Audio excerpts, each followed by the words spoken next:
And I consider my own faith, Islam, a religion built upon a narrative of migration. The story of the Hijrah reminds us that Prophet Muhammad sallallahu alaihi wasallam was a stranger too, who fled Mecca and was welcomed in Medina. Surah An-Nahl 1642 tells us, "As for those who immigrated in the cause of Allah after being persecuted, we will surely bless them with a good home in this world."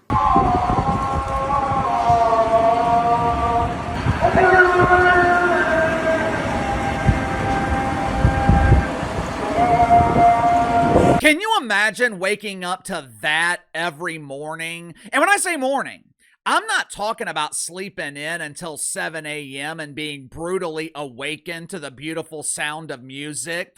I'm not talking about a nice sounding 9 a.m. wake up call courtesy of Mahmoud at the new mosque on the corner of 3rd Avenue and Dump. Can you imagine waking up to the Islamic call to prayer at 5 o'clock every morning?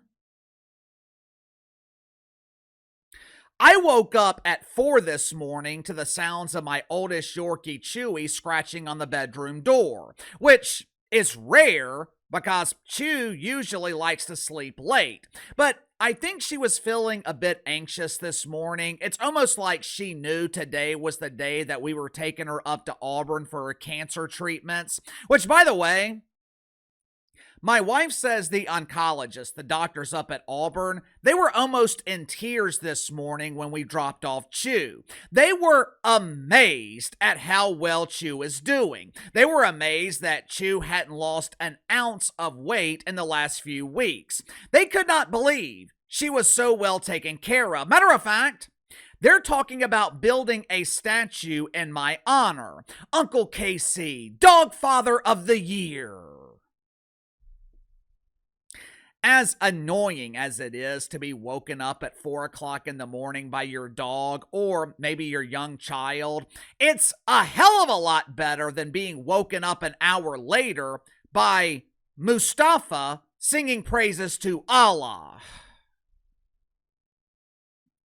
I know it's human nature to feel sorry for the citizens of New York City. I know it's almost habitual to sympathize with people who are paying 5 figures every month in rent for first-class amenities like freshly steamed turds on the sidewalk. But I don't feel bad for voters in New York City. Their complaints are meaningless. It is too late to complain. This is what always happens in woke cities. This always happens with doofus Democratic voters. They refuse to listen to all the warnings. They demonize Curtis Sliwa. They refuse to vote for Andy Cuomo. To make matters worse, they bit into the shit sandwich that Zohran Mamdani was serving. Oh, Zorro is so dreamy. He's going to give us free rent. Zorro promised free health care, free education, free bus service. Mamdani, he's making everything free. No more paying. Mamdani, everything free in New York City.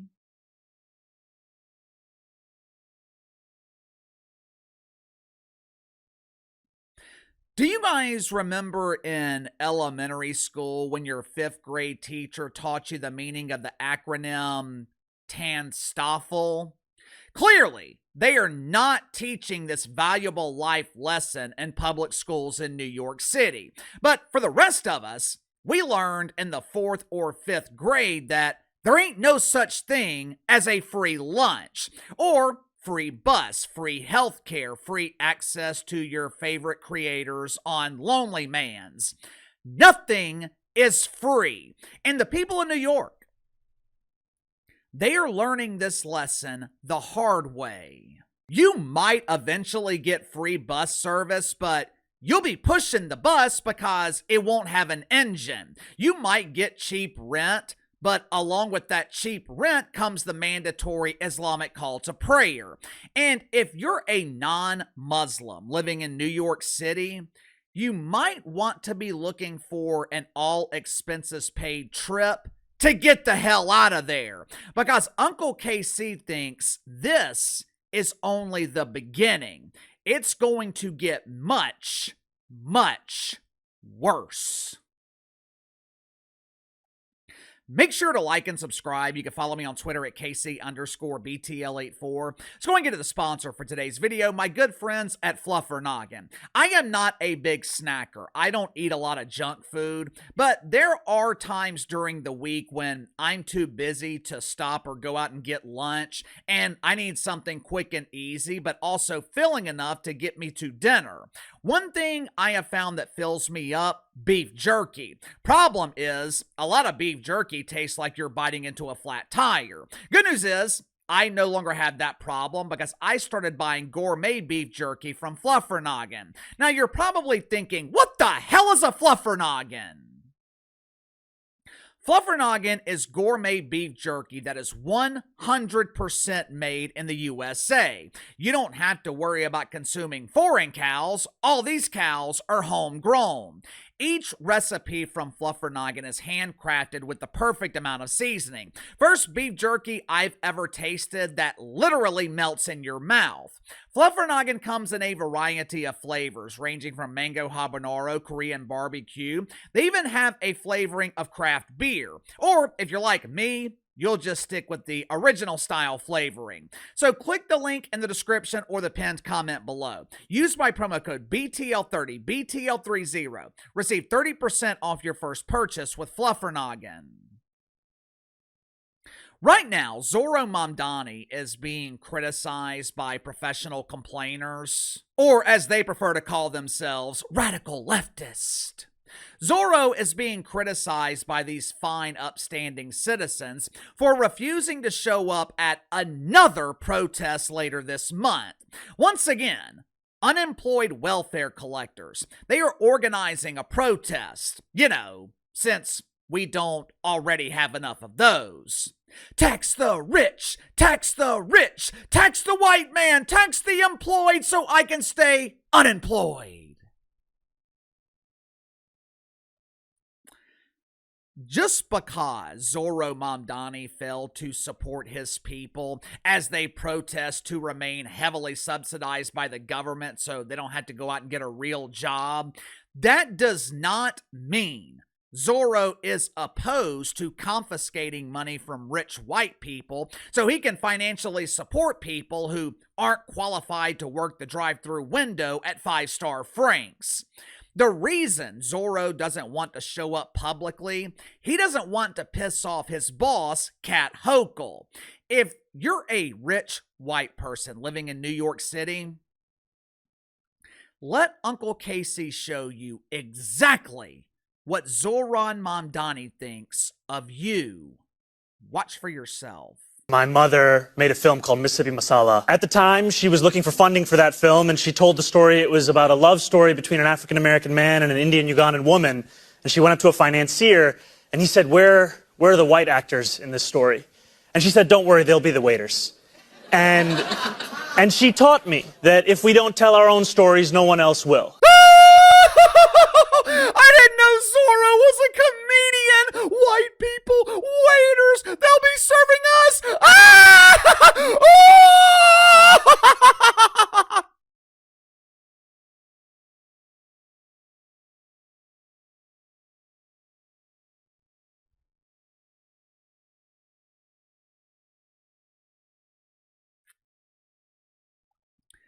I know Zohran Mamdani seems like a happy-go-lucky doofus. I know Zorro seems like he has no idea what the hell he's doing as mayor of New York City. But don't fall for the fake smile and the doofus disguise. Zohran Mamdani is a smart dude, and I think everything he is doing is intentional. I know New Yorkers are furious. I know they're pissed off that their city is turning into a third world dump, but I can't be mad at Zohran Mamdani because he is doing exactly what he said was going to do. He is demonizing the police. He is siding with criminals. As soon as he gets the opportunity, which will likely be next year once uninformed voters in New York re-elect Kathy Hochul, then they'll turn around and complain that their state is a flaming ass fire. But once Kat Hochul gets re-elected, Zohran Mamdani he is going to raise taxes on rich people. If you believe his campaign promise, he's going to raise taxes on rich white people. And I'm not just talking about millionaires and billionaires. I'm talking about white people with mid to upper six-figure incomes living in the suburbs. Zorro is going to use socialism, or as he prefers to call it, democratic socialism. He's going to use socialism as an excuse to tax the upper middle class. But socialism is a disguise. It's an illusion. This is pure speculation on my part. But I think Zohran Mamdani's real goal is to turn New York City into an Islamic paradise. There is a reason that Zorro gave that speech in the beginning of the video where he talks about Islam being a religion of migration. Zorro is telling the truth. The foundation of Islam is migration. One of the main goals of Islam is to spread. They come into a city as immigrants. They're in the minority. They move into a neighborhood. They plant a mosque and take over. They claim to be the victims of mythical racism. They claim to be religiously oppressed. They take leadership positions on the local school board. They infiltrate the city council. They push to become a sanctuary city. They invite family and friends. They teach them how to take advantage of government programs. Next thing you know, they're the mayor of the city, and you wake up one morning and realize you're suddenly a religious minority in your hometown. They are pushing you out and taking over. If you don't want this spreading across America, you better wake the hell up. I know local elections are a nuisance, and look. I'll admit, I have never in my life voted in a local election, but I'm about to start. Leadership matters. If you don't believe me, just look at what happened to the NBA when David Stern handed the league to Adam Silver. Hell, look at what happened to America when we went through 4 years of misery with our former fearless leader, Johnny B. Biden. You might not like the Trumper. You might think, Orangeman bad. You might disagree with his handling of Jeff Epstein. You might disagree with his mean tweets. Hell, sometimes I wish Don Trump would shut the hell up. But you know what I don't have to worry about with the Trumper? I don't have to worry about a Palestinian flag being flown on the front lawn of the White House. I don't have to worry about police quitting their jobs because the doofus mayor wants social worker Shanice responding to domestic calls. If I woke up tomorrow morning in Washington, D.C., I don't have to worry about Mustafa waking me up with the Islamic call to prayer. Do not think for a second that what's happening in New York City is staying in New York City. This is a trial run, and it's not a trial run for doofus Democrats. I know they're pretending to be on the same side, but Islamists, they have nothing in common with Democrats. In terms of certain moral values, Islamists share more commonalities with Republicans. Zohran Mamdani is a trial run for the rest of America. And if we don't wake the hell up, political Islam is coming to a city near you. Sound off in the comments below. I'll see you guys tomorrow.